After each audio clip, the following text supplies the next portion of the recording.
Well, it's Father's Day coming up this weekend, and this seems to be a holiday that Barack Obama takes very seriously. In fact, candidate Obama last Father's Day really laid it on the line, telling African American fathers especially they needed to take responsibility for children.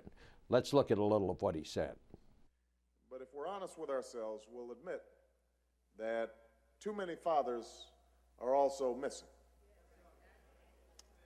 Too many fathers are MIA.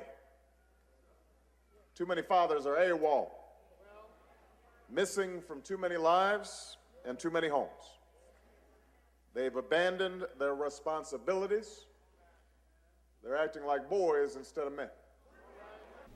So that was Barack Obama last Father's Day. Let's call in Bill Plante over at the White House now. Well, Bill, what's in store for this Father's Day? Is Barack Obama backing off? Because as we know, he got a little criticism from some quarters for that speech he made last Father's Day. Well, Bob, I have to tell you, he's not backing off at all.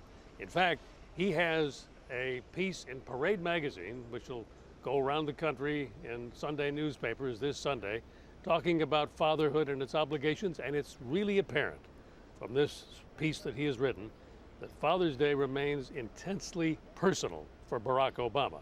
Because he makes a point in this piece, and I'm looking at it right now. He says he came to understand the importance of fatherhood through its absence because he didn't have one after he was 2 years old.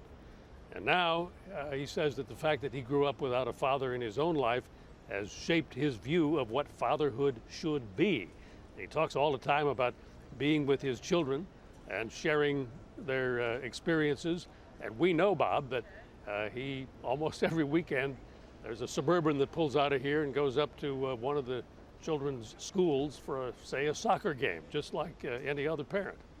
Well, that's just great. And, you know, as if to underline that nothing the president says is going to please everyone. We had an incident at the White House this week, and hang on with me for a minute, Bill, because we're going to roll some tape of this. Really the picture of the week when he was being interviewed by John Harwood of NBC. A fly flies up, and the President of the United States did what anyone would do. He swatted the fly and then kicked the carcass off.